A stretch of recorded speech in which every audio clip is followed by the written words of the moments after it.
Hello everyone, welcome back to Divya Sharma Pharmacy channel again. Today in this video we will be talking about thermal resistance of microorganisms, which is also a very important topic of this sterilization unit. So as you all know that previously we had discussed about the some important terms which are related to the sterilization unit, and we also did the difference between sterilization and disinfection, right? So if you want to watch that video, so link is given into the description box, so you can check it that video from there only. So let's discuss about the today's topic, right? So thermal resistance में हम कुछ parameter study करेंगे जो कि कुछ इस तरह से हैं. C thermal resistance of micro organism. अगर किसी माइक्रो ऑर्गेनिज्म की हमें थर्मल रेजिस्टेंस जाननी है कि कितनी हीट वो बियर कर सकता है और कितनी नहीं, तो ये हम कुछ पैरामीटर्स से फाइंड आउट करेंगे. सो फर्स्ट पैरामीटर है हमारा thermal death time. Thermal death time means, thermal means heat, death means kill, and time means time, right? So thermal death time is may be defined as the time required to kill a specific type of microorganism at a given temperature under specific condition. यानी कि वो time जिसके अंदर micro organism किल हो रहे हैं at a specific temperature और conditions. मान लीजिए मुझे एक फार्मास्यूटिकल प्रोडक्ट की स्टरलाइजेशन करनी है, राइट, और वो प्रोडक्ट आपका सोल्यूशन फॉर्म में है, राइट. तो और मैंने उसको टेम्परेचर रखा है 100 डिग्री सेल्सियस, राइट. सपोज़ कीजिए 100 डिग्री सेल्सियस पे मैं उसे स्टरलाइज करना चाहती हूँ. अब उस 100 डिग्री सेल्सियस टेम्परेचर पे मुझे ये चीज़ देखनी है कि कितने टाइम के अंदर जो मेरे फॉर्मुलेशन है उसके अंदर सभी माइक्रो ऑर्गेनिज्म किल हो रहे हैं. तो वो टाइम मैं नोट कर लूँगी. सो वो टाइम मेरा क्या होगा, वो होगा मेरा thermal death time for that particular formulation, right. So ये है आपका थर्मल डेथ टाइम, वो टाइम जिसके अंदर आप किल कर पा रहे हो माइक्रो ऑर्गेनिजम्स को एट अ गिवन टेम्परेचर और conditions. The next is the death rate of microorganism. See, this is very type of impossible thing because you can't determine the actual death rate of microorganisms. Why is it so? Because there are lot of chances of error that may be occurred in this process. So you can't get the accurate result. So what you will do, you will plot a graph. तो आप see death rate of micro organisms को find out करने के लिए हमारे पास कोई भी ऐसा एक डायरेक्ट मेथड नहीं है जिसकी हेल्प से हम उसे फाइंड आउट कर सकते हैं कि कितने रेट पे माइक्रो ऑर्गेनिजम्स जो हैं वो किल हो रहे हैं, राइट. उसका हम डायरेक्ट अप्रोच हमारे पास कोई ऐसी नहीं है जिससे हम फाइंड आउट कर सकते हैं ये चीज़. इसलिए हम क्या करते हैं, हम एक ग्राफ प्लॉट करते हैं और किसके बीच में, survivors against the time of exposure. Survivor means कितने माइक्रो ऑर्गेनिजम्स जो हैं वो लिविंग उस फॉर्मुलेशन में प्रेजेंट हैं या उस सोल्यूशन में प्रेजेंट हैं. अगेंस्ट मीन्स ए आपकी एक्स एक्सिस पे वायबल माइक्रो ऑर्गेनिजम्स या सर्वाइवर्स रहेंगे और वाई एक्सिस पे आपका टाइम रहेगा कि कितना टाइम ऑफ एक्सपोजर आप उसको देते जा रहे हो और उसमें उस टाइम ऑफ एक्सपोजर में कितने नंबर ऑफ माइक्रो ऑर्गेनिजम्स जो हैं वो सर्वाइव कर पा रहे हैं. तो इससे आप डेथ रेट निकाल पाओगे इजीली, राइट. सो ये एक काइंड ऑफ इनडायरेक्ट मेथड है जिसकी हेल्प से हम death rate of micro organisms जो हैं वो डिटरमाइन कर सकते हैं, right. So this is the second parameter of this thermal resistance of micro organism. Then the third one is decimal reduction time.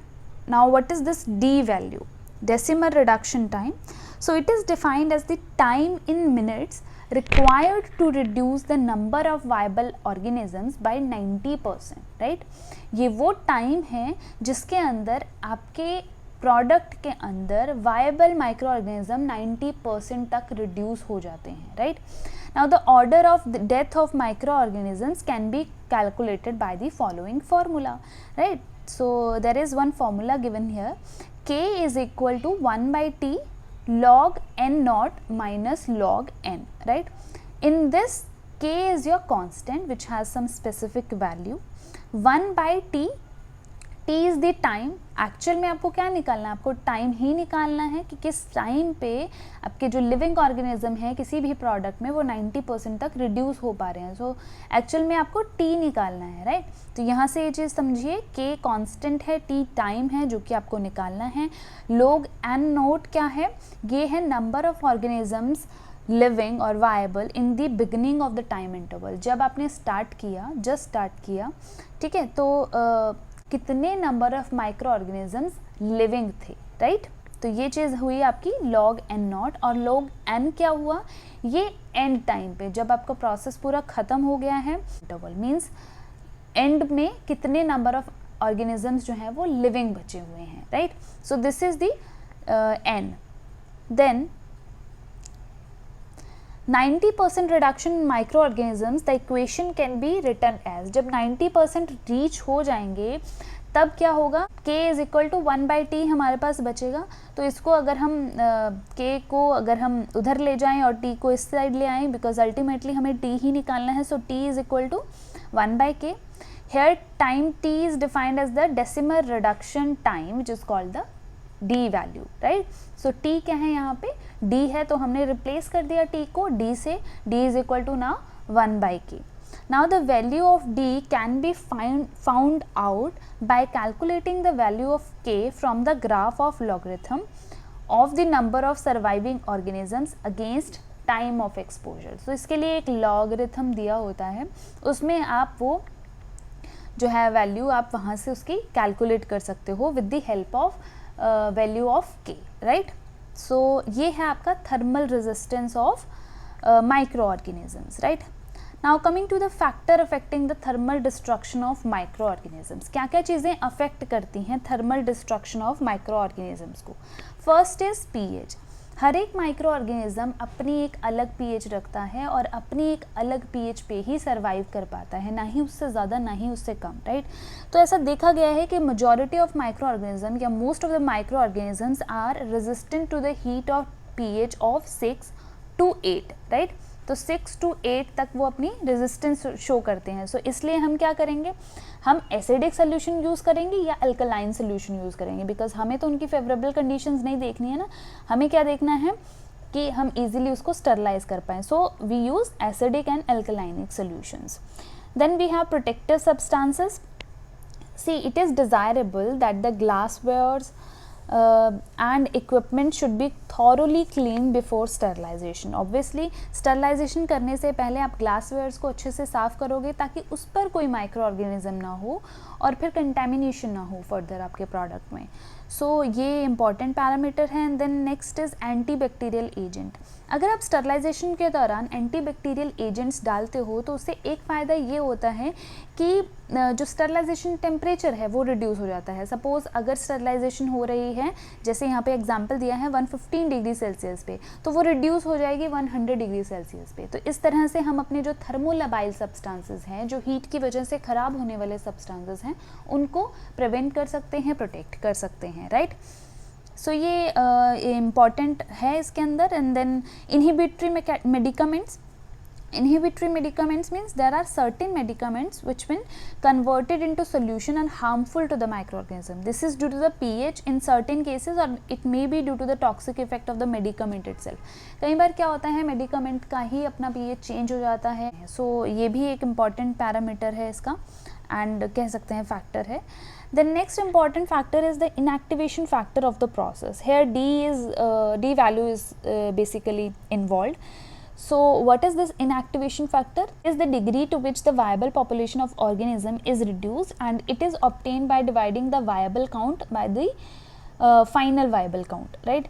So generally हम inactivation factor जो है वो किस तरह से निकालते हैं, ये फॉर्मूला दिया होता है इसका 10t/d. So d is your what? D value, decimal reduction time, right. तो D यहाँ पे वो है and T is the exposure time in minutes. तो कितने टाइम में आपके जो भी ऑर्गेनिजम्स हैं वो वायबल ऑर्गेनिजम्स हैं वो रिड्यूस हो रहे हैं, ये अफेक्ट करता है हमारी प्रोसेस को। So this is also very important factor. And then lastly we have initial number of micro organisms. In this, when a certain of microorganisms are heated at a lethal temperature, means at a toxic temperature or at a very high temperature, then the organisms are not killed at once, but they are killed gradually as the exposure is prolonged.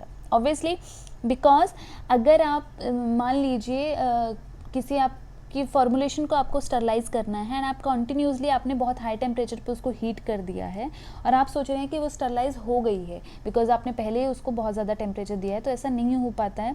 कई बार हमें gradually यानी कि धीरे धीरे करके temperature बढ़ाना होता है ताकि उसको एक्सपोजर ज़्यादा मिले, वो ज़्यादा लंबे टाइम तक उस हीट के कॉन्टेक्ट में रहे, तभी माइक्रो ऑर्गेनिजम्स किल होते हैं, अदरवाइज माइक्रो ऑर्गेनिजम्स किल नहीं होते हैं.